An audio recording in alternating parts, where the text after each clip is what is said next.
सास बिना ससुराल। ये देखिए सुषमा बहन, इस बार परिधि बिटिया के लिए एकदम अव्वल दर्जे का रिश्ता लेकर आया हूँ। लड़का अच्छी नौकरी में है और अच्छा खासा कमाता है। वो तो ठीक है पंडित जी, मगर परिवार में कितने लोग रहते हैं ये बताइए, क्योंकि परिधि को छोटा परिवार चाहिए, ज्यादा लंबा चौड़ा परिवार नहीं चाहिए जहाँ मेरी बेटी की सारी जिंदगी बर्तन घिसते, रोटियां बनाने और सबकी सेवा पानी में गुजर जाए। ऊपर से सास नंद की चिकचिकबाजी तो ये नहीं सहेगी, तीखी मिजाज वाली है। अब देखो बहन जी, एक साथ सारी ख्वाहिश तो पूरी नहीं हो सकती। आपको लड़का भी अच्छा खासा नौकरी पेशा और खानदानी चाहिए और परिवार भी छोटा चाहिए। वही सारी चीज कैसे होंगी। इसी बीच में पंडित जी के पास रामफल का फोन आता है। 1 मिनट सुषमा बहन, एक जरूरी फोन है। हेलो जी, रामफल जी। नमस्कार पंडित जी, मेरी मोहित की कोई बात बनी कि नहीं? आखिरकार कब उसकी शादी का संजोग बनेगा? अरे रामफल जी, बड़ी दुविधा है। सास बिना ससुराल में कोई भी रिश्ते वाले अपनी लड़की की शादी करवाने को राजी नहीं है। आप धीरज रखिए। अच्छा, मैं बाद में बात करता हूँ, नमस्कार। जैसे ही पंडित जी की बात परिधि सुनती है तो उसके मन में लड्डू फूटने लगते हैं। पंडित जी, क्या कहा आपने? क्या ऐसा रिश्ता बाकी है जिस घर में सास नहीं? फिर तो मुझको ये रिश्ता मंजूर है। क्या सच में बिटिया? क्या सच में बिटिया है बृहस्पति देवता? अब तो दोनों परिवारों की समस्या टल गई, मगर शादी होने तक मुझे इस बात को पर्दे में रखना होगा। आखिर पंडित जी दो परिवारों में कराए रिश्ते के बीच में ऐसी क्या खिचड़ी पका रहे थे जिसका परिधि को भनक तक नहीं था। फोन पर ही लड़के लड़की की देखा देखी होती और पंडित जी रामफल निवास आते हैं। आइए, पधारिए पंडित जी। अरे समझ में नहीं आ रहा आपका किन शब्दों में आभार व्यक्त करूं। आपके कारण मेरे बेटे का संसार बसने जा रहा है। वैसे आपने लड़की वाले को इस बारे में बता तो दिया था ना? अरे रामफल जी, फिलहाल इस सच को पर्दे के भीतर ही रहने दीजिए। एक बार भेद खुल गया तो बनती बात बिगड़ जाएगी। मगर पंडित जी, झूठ की बुनियाद पर जोड़े गए रिश्ते कब तक चलेगा? अरे मोहित बेटा, भलाई के लिए बोला गया झूठ 100 सच के बराबर होता है। खैर, मैं शादी की तिथि बताने आया था। 2 दिन बाद का शुभ मुहूर्त निकला है। तैयारी शुरू कर दीजिए, मैं चलता हूँ। जय श्री कृष्ण। देखते देखते 2 दिन गुजर जाते हैं। धूमधाम से परिधि मोहित के 7 फेरे होते हैं और परिधि बहू बनकर ससुराल आती है। जैसे ही वो गाड़ी से बाहर निकलती तो अड़ोसन पड़ोसन उसे घूर घूर कर देखते हुए कुछ खुसुर फुसुर करती हैं। देख लो मंजू बहन, आजकल की मॉडर्न बहुएं तो ऐश मौज की जिंदगी ढूंढती हैं, तभी तो इस बेशर्म बहू ने सास बिना ससुराल चुना है। हद है, ये मोहल्ले की आंटी को भी बस मसला मिलना चाहिए। भाषण तो ऐसे झाड़ रही हैं जैसे ये मेरी सास लग रही है। बिना सास वाला ससुराल मैंने चुना है और गुर्दे इनके लाल हो रहे हैं। सास ही तो नहीं है, जेठानी और ननद तो होंगी, उन्हें तो मैं मुट्ठी में कर लूंगी। परिधि इस प्रकार का ख्याली पुलाव पकाते हुए ससुराल के दरवाजे पर खड़ी होती है, जहां उसके चारों देवर रजत, पूरब, विराट, मुकेश स्वागत के लिए खड़े थे और ससुर रामफल हाथों में आरती की थाली लिए हुए थे। आओ बहू, आओ, तुम्हारे ससुराल में तुम्हारा स्वागत है। ये क्या भला है? ये ससुर जी मेरा गृह प्रवेश करवाएंगे? घर में और औरतें नहीं है क्या? ससुर बहू परिधि का आरती और गृह प्रवेश करवाते और चारों देवर फूल बरसाते हैं। वेलकम टू द फैमिली भाभी। वेलकम टू द फैमिली भाभी। Thank you very much. भाभी, आपके आने से हमारे घर में रौनक सी आ गई है, हम बहुत खुश हुए। भाभी, अब तो डेली हमें बढ़िया बढ़िया नाश्ता मिलेगा। पिताजी के हाथों का जला पराठा नहीं खाना पड़ेगा। अच्छा बेटा, बहू के आते ही दल बदल लिया। आजा, तेरी खैर नहीं। अब अपनी भाभी को आराम करने दो, सफर की थकी हुई है। चलिए भाभी, हम आपको कमरे तक छोड़ाते हैं। ये सुनकर परिधि को अजीब लगता है। वह खुंदक में अंदर ही अंदर बड़बड़ाना शुरू कर देती है। इनकी अम्मा बहन पर आ जाऊंगी अब मैं। अजीब हाल है, सारी रस्म ये मर्द लोग ही करवा रहे, पता नहीं औरतें कहाँ हैं। परिधि खुद ब खुद अपने कमरे में आती है, जहाँ वो अपने दोनों देवर रजत, मुकेश को कमरा सजाते देख कर लजा जाती है। जी आप दोनों यहाँ मेरे कमरे में? वो भाभी, दरअसल मैं और मुकेश आपके और भैया का बेड सजा रहे थे। देखकर बताओ, अच्छे से किया है ना डेकोरेशन? गुलाब के फूल और कैंडल्स सब रख दिया है, किसी चीज की कमी तो नहीं है? अपने देवरों से बेफिक्र अंदाज देखकर परिधि शर्म से लाल हो जाती है। जी देवर जी, सब बहुत अच्छा है। लगता है भाभी को ऑकवर्ड लग रहा है। हमें जाना चाहिए। अच्छा भाभी, हम चलते हैं। उन दोनों के कमरे से जाते ही परिधि गहरी सांस भरती है। तभी फिर से कोई दरवाजा खटखटाता है। परिधि जैसे ही बाहर आती है तो ससुर हाथों में दूध का ग्लास लेके खड़े थे। बहू ये लो दूध का गिलास, मैंने इसमें काजू बादाम डाल दिया है, मोहित का मन पसंद है। ससुर जैसे ही दूध का ग्लास थमाते हैं, इस बार परिधि शर्म से पानी पानी हो जाती है।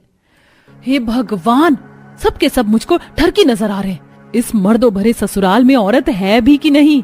जो काम जेठानी ननद करती है वो ससुर देवर कर रहे हैं। तभी कमरे में मोहित आता है। परिधि गुस्से में तिल मिलाकर उसे तकिया फेंक कर मारती है। क्या बात है परिधि, क्या तुम मुझसे किसी बात के लिए खफा हो? मुझे मार क्यों रही हो?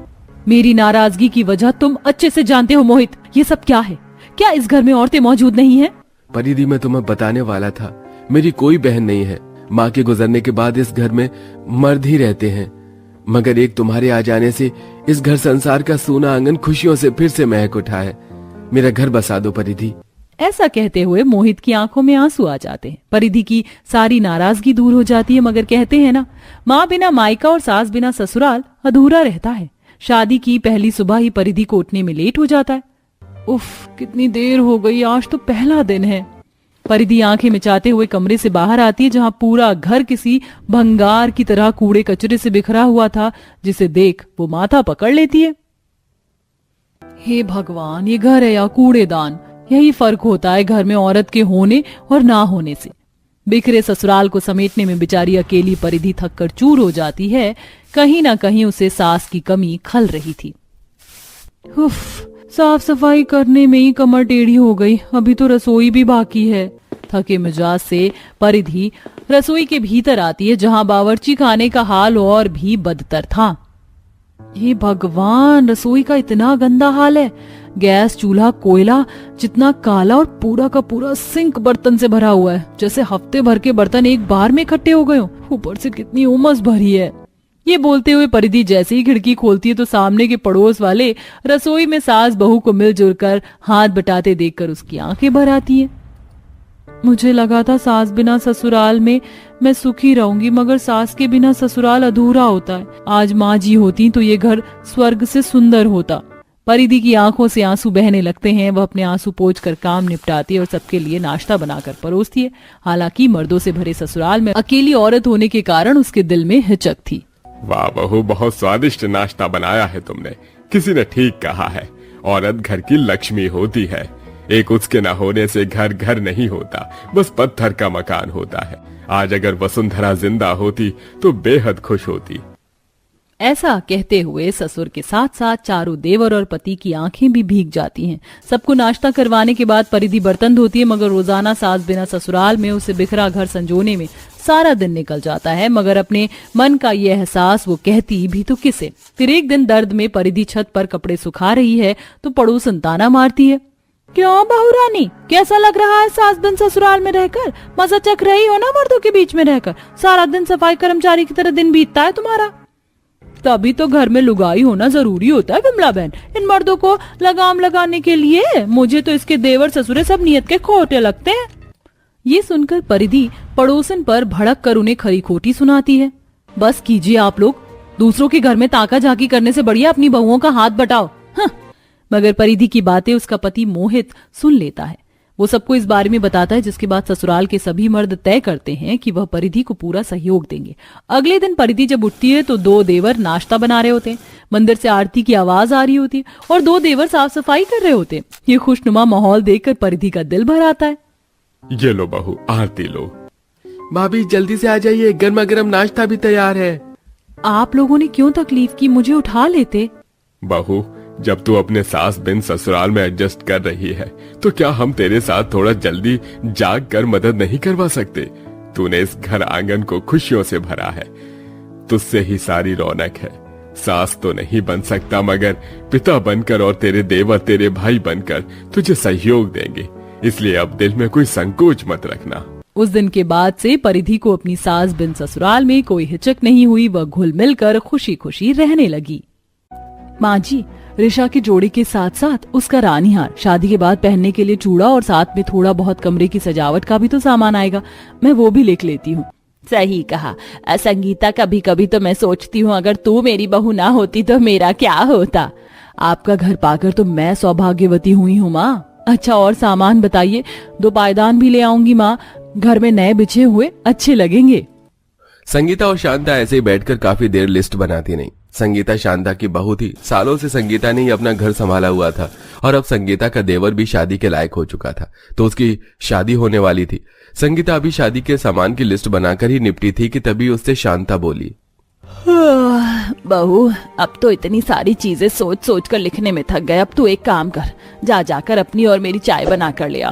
ठीक है माँ जी, मुझे 2 मिनट दीजिए, मैं 5 मिनट में आई। संगीता रसोई में गई और कुछ ही देर बाद चाय के साथ साथ आलू प्याज के बहुत ही स्वादिष्ट पकौड़े भी बनाकर ले आई। बहू, मैंने तो बस चाय को कहा था, ये पकौड़े। हाँ माँ, अब शाम के वक्त कभी कभी तो मौका मिलता है सास बहू को साथ में चाय पीने का, तो पकौड़ों के साथ उन्हें एंजॉय किया जाए ना। वो तो तूने सही कहा। वैसे बहू, अब बस कुछ ही दिन बाकी है तेरी ऐसी जोरदार कसरत के, उसके बाद तो दूसरी बहू भी घर आ जाएगी, तो तुझे जरा आराम मिल जाएगा। शांता की बात सुनकर संगीता बस मुस्कुरा दी। देखते ही देखते ये कुछ दिनों का फासला भी मिट गया और वो दिन भी आ गया जब संगीता के देवर की शादी हो गई और संगीता से काफी कम उम्र की लड़की उसकी देवरानी बनकर घर आई। संगीता बहू, तूने ही सालों से इस घर को संभाला हुआ है, आजा तू ही अपनी देवरानी का गृह प्रवेश करवा। अरे माँ जी, अच्छा ठीक है। तुम्हारा बहुत बहुत स्वागत है ऋषा। अब अपने पांव से इस कलश को गिराते हुए तुम घर में आ जाओ। जी। कलश को कौन से पांव से गिराना है? माँ ने शायद मुझे बताया था। ठीक है, मैं इसे गिराती हूँ। ऋषा ने गृह प्रवेश के लिए पांव तो सही से उठा लिया, लेकिन उसने कलश को इतनी तेज लात मारकर गिराया कि कलश गिरा नहीं बल्कि उड़ गया और वो उसके ससुर के सिर में लगने ही वाला था, लेकिन उसने खुद को बचा लिया। हे भगवान ऋषा, ये क्या किया तुमने? अरे बहू, मुझे तो लगा था कि आज मेरा सिर फूट कर ही रहेगा।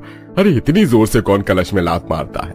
बहू, कलश गिराना होता है, फुटबॉल नहीं खेलते हैं उससे। मुझे माफ कर दीजिए। वो चल अब बस कर। संगीता बहू, इसे इसका कमरा दिखा। आजकल की लड़कियों को कुछ नहीं आता है, बस बेकार के काम करवा लो। शांता को अंदाजा हो गया था कि उसके घर की बहू कैसी आई है। आज की घटना को तो बस उसने नजरअंदाज कर दिया, लेकिन फिर अगले दिन, अरे आज तो मैं 10 बजे ही उठ गई। वेल डन ऋषा, अब जल्दी से तैयार होकर नीचे चली जाती हूँ। ऋषा अपनी ससुराल में पहले ही दिन से देर से सोकर उठी और लगभग 11 बजे तक वो रेडी होकर नीचे गई। आ गई तू? थोड़ी और देर में आ जाती, अभी तो बहुत जल्दी आ गई तू। माँ जी, वो मैंने सोचा कि ससुराल का पहला दिन है तो जरा जल्दी उठ जाऊं। हे भगवान, ये कैसी बहू आ गई है मेरे घर में। अरे बेवकूफ, 11 बज गए और तू बोल रही है कि आज तू जल्दी उठ गई है। अरे संगीता को देख, अपनी जेठानी को, उसे उठे हुए 5 घंटे होने को आए हैं।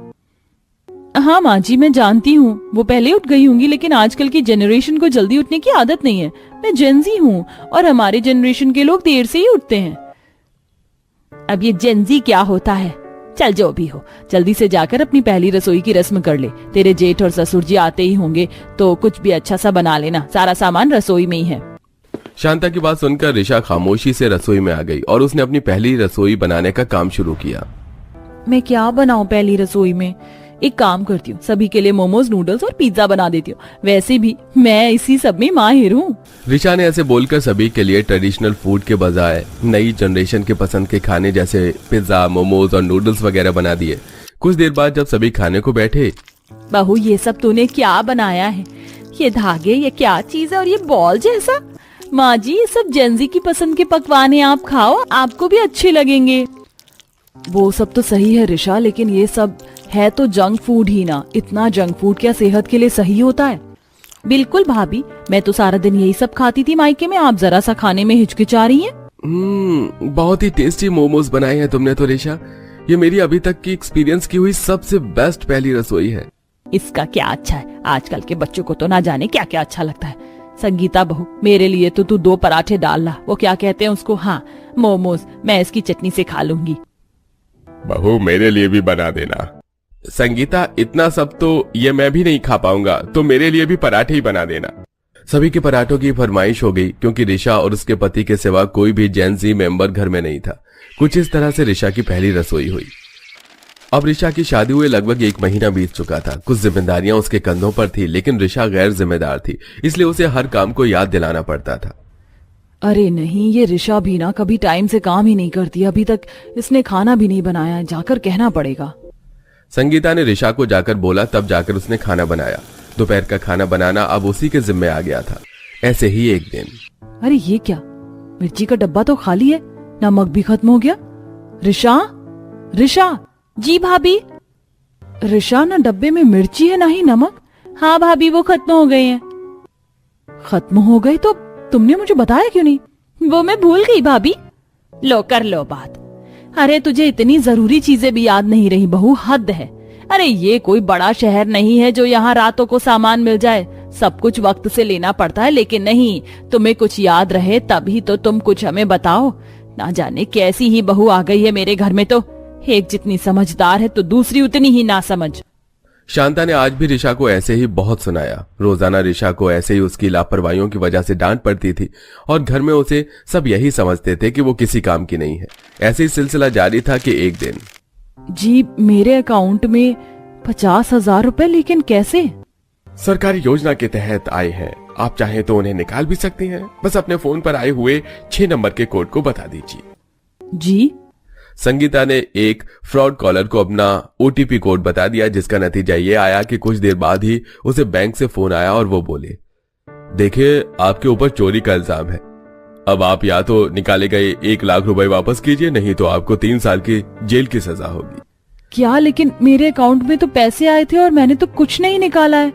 संगीता की ऐसे ही काफी देर उलझी रही, लेकिन कोई हल नहीं निकला। बाद में ये बात परिवार में भी खुल गई और तब फिर जेंजी बहू बोली, भाभी इस तरह के फोन कॉल्स फ्रॉड होते हैं। आपको जो भी हो किसी से अपना ओटीपी शेयर नहीं करना चाहिए। अच्छा, अब फोन मुझे दिखाइए। ऋषा ने फोन को हाथ में लिया और कुछ देर में ही उसने इस परेशानी को सुलझा दिया। लीजिए भाभी, अब सब कुछ सही है। तूने क्या किया बहू? कुछ नहीं, बस मॉडर्न टेक्नोलॉजी से उस नंबर की जांच करके उसे पुलिस को दे दिया। अब हमें कुछ नहीं देना होगा, पुलिस उन फ्रॉड को खुद ढूंढ लेगी। वाह, मान गए तो जेंजी बहू। आज के इस ऋषा के काम से सभी को काफी खुशी मिली। बस फिर क्या था, अब ऋषा की भी कला को सभी ने जान लिया था कि उसका दिमाग आज की लड़कियों की तरह था। धीरे धीरे ऋषा अपनी भाभी से घर के काम भी सीख रही थी और अब सब कुछ ठीक हो चुका था।